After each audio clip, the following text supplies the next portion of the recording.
बिस्मिल्लाहिर्रहमानिर्रहीम अस्सलाम वालेकुम। काफ़ी दिनों के बाद कोई रिकॉर्डिंग अपलोड होगी। मैं ज़ाती मसरूफ़ियत की वजह से कोई प्रोग्राम रिकॉर्ड नहीं करा सका। आज आपके चंद सवालात के यहाँ जवाब पेश करता हूँ।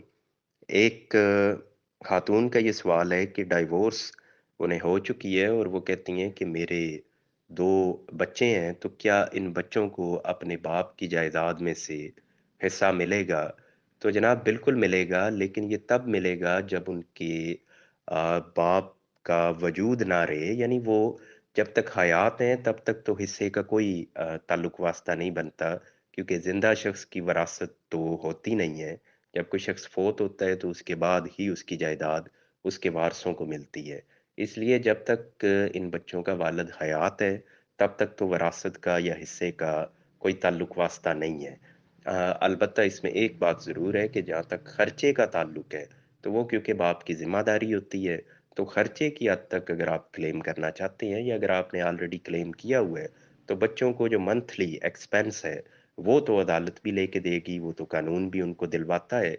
लेकिन जायदाद में से आप कहें कि बच्चों का अगर कोई हिस्सा बनता है, तो वो ज़िंदगी में उसका कोई ताल्लुक नहीं है।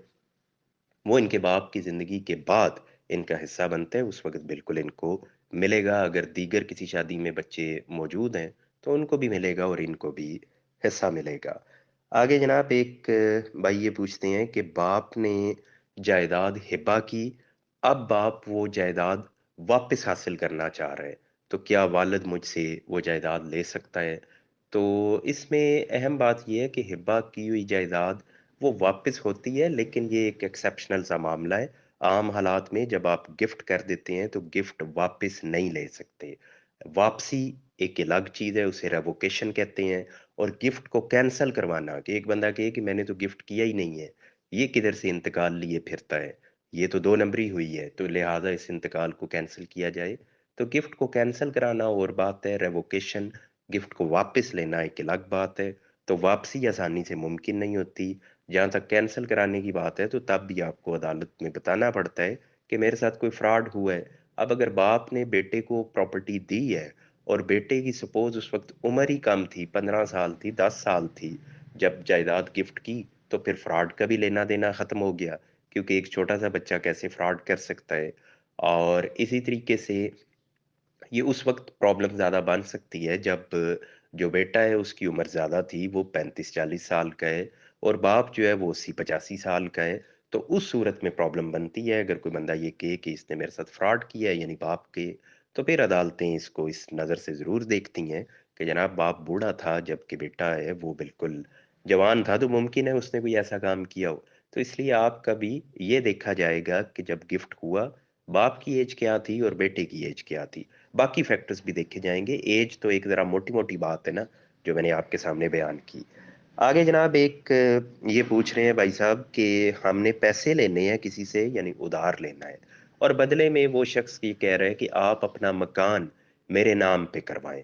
तो क्या हम ऐसा कर सकते हैं और ऐसा करना कैसा है? तो जनाब इसमें अहम बात ये है कि आप अपनी ज़रूरत के तहत पैसे ले रहे हैं और अगला शख्स अपनी सेफ्टी चाह रहा है कि मुझे मकान मिल जाए।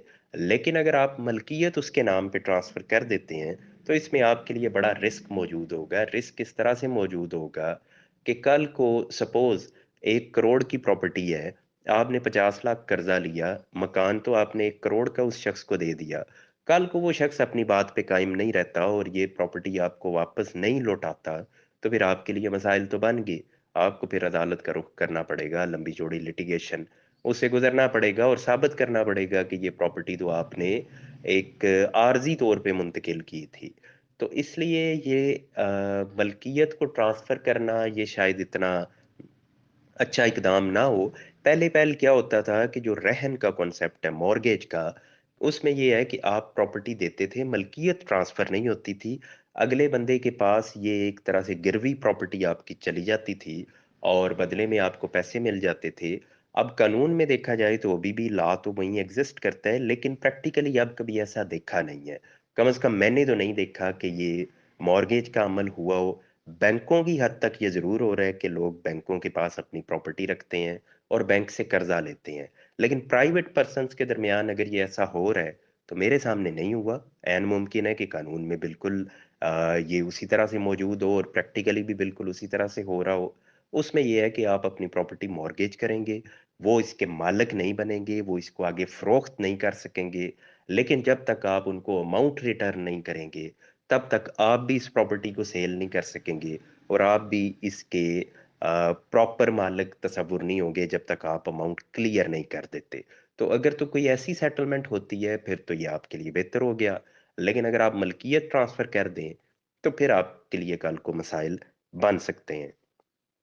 आगे जनाब एक भाई ये पूछ रहे हैं कि मुझे इंतकाल की कॉपी नहीं दी जा रही। ना पटवारी साहब दे रहे हैं, ना ही मुझे वो दे रहे हैं जो महफ़ज़ खाने वाले, यानी रिकॉर्ड रूम वाले। तो मैं अब इसमें क्या करूँ? तो इसमें जनाब ये है कि रिकॉर्ड तो आपको मिल ही जाता है, कोई भी बंदा रिकॉर्ड ले सकता है। जो टाल-मटोल करना या आपको रिकॉर्ड ना देना, उसकी एक तो वजह चलें जो हमारे इस मुआशरे में समझ आती है, वो ये है कि कोई पैसों के लिए आपको कोई डिले कर रहा है। लेकिन हमेशा ऐसा नहीं होता। ऐन मुमकिन है कि आपका रिकॉर्ड वाक़ई ना हो, जो आपका इंतकाल है वो ज़ाया हो चुका हो। ज़ाया हो सकता है उसकी वजह ये है कि जो हालात होते हैं, यहाँ महफ़ज़ खानों में आप कभी उधर जाएँ, ज़ाहिर है जिन लोगों की ज़मीनें हैं वो तो जाते होते हैं। तो वहाँ बड़ी खस्ता हाली आपको नज़र आती है, कोई प्रॉपर रिकॉर्ड कीपिंग का उधर निज़ाम नहीं है। वहाँ आपको नमी नज़र आएगी, रोशनी नहीं होगी, उधर पता चलेगा कि ये दीमक वग़ैरह इसको लगी हुई है, रिकॉर्ड की हालत इंतहाई बुरी आपको नज़र आएगी, ख़ास तौर पे जो पुराना रिकॉर्ड है, तो वो ज़ाया होने का ख़दशा तो मौजूद होता है। बाज़ औक़ात किसी कोई दानिस्ता तौर पे भी ज़ाया कर देता है, माज़ी में ज़रूरी नहीं कि जो मौजूदा बंदा है उसने ज़ाया किया हो, कोई जो इससे पहले हो, किसी के कहने पे किसी ने कुछ ज़ाया कर दी हो चीज़। तो ये भी मुमकिनात में से एक बात है। तो बहरहाल अगर जेनुइनली रिकॉर्ड नहीं है, तो फिर वो आपको इस पे रिपोर्ट लिख के देंगे कि हमारे पास रिकॉर्ड नहीं है। लेकिन अगर है, बस वो वैसे आपको टाल-मटोल कर रहे हैं, तो फिर पाकिस्तानी फ़ॉर्मूले के तहत आप उनसे ले सकते हैं, यानी कुछ ले दे के आप उनसे मामलात को तय करें। फिर भी अगर आपको लगता है कि नहीं आपके साथ ज़्यादती हो रही है, रिकॉर्ड है, पैसे लेकर भी वो आपको नहीं दे रहे, तो फिर कंप्लेन की ऑप्शन है, आप जाके इनके बड़ों से बात करें कि जनाब ये रिकॉर्ड नहीं दे रहे, मुझे इतने अरसे से ये चक्कर लगवा रहे हैं। यही फिर आपके पास सॉल्यूशन है। आगे जनाब एक भाई ये पूछते हैं कि 1901 में उनके परदादा ने एक प्रॉपर्टी ली, उसकी रजिस्ट्री उनको मिली है अब। अभी उनके सामने रजिस्ट्री आई है, लेकिन उनको इस ज़मीन का कोई अता-पता नहीं है, ना ही उन्होंने कोई सुना था कि उनके नाम पे कोई ज़मीन है। तो अब हम इसका क्या करें? तो ये जनाब आपकी एक लॉटरी निकल आई है, अगर ऐसी बात है। आप अब इसको परस्यू करें, उसी रजिस्ट्री में आपको सारी डिटेल मिल जाएगी कि मौज़िया कौन-सा है, ख़सरा नंबरात वग़ैरह भी या केवट एट लीस्ट तो उसमें लिखी होगी, तो वो डिटेल्स फिर आप अपनी निकलवाएँ। हो सकता है महकमा माल के रिकॉर्ड में आपका नाम भी मौजूद हो। अगर वो 1901 या 1920, 1930, 40 जब तक भी आपको नाम मिल जाता है, तो वो बेहतरीन हो गया। अगर उसके बाद आपके नाम ख़त्म भी हो गए हैं, तो आप जो रिकॉर्ड की तब्दीली हुई है, उसको चैलेंज करेंगे। मौके पे जो भी काबज़ हैं, उनके अगेंस्ट ज़ाहिर है फिर आपकी एक लिटिगेशन का सिलसिला चलेगा। वैसे तो 1901 में आपने प्रॉपर्टी खरीदी, उसके बाद 2001 भी गुज़र गया। अब आके आपको पता चला है प्रॉपर्टी तो आपको कहीं जाके मिलेगी 2101 में।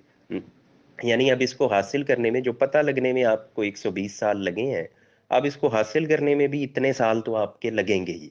मतलब परदादा ने खरीदी, अब आपके पड़पोते ही हो सकता है जाके इससे फ़ायदा उठाएँ।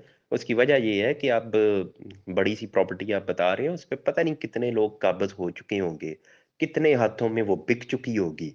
लोग उधर बैठे होंगे, किसी के वहमो-गुमान में भी नहीं होगा कि इस तरह से आप आएँगे और आके सबको झंझोड़ के रख देंगे कि ये रकबा तो हमारे बड़ों का है, उठो जी भाग जाओ सारे इधर से।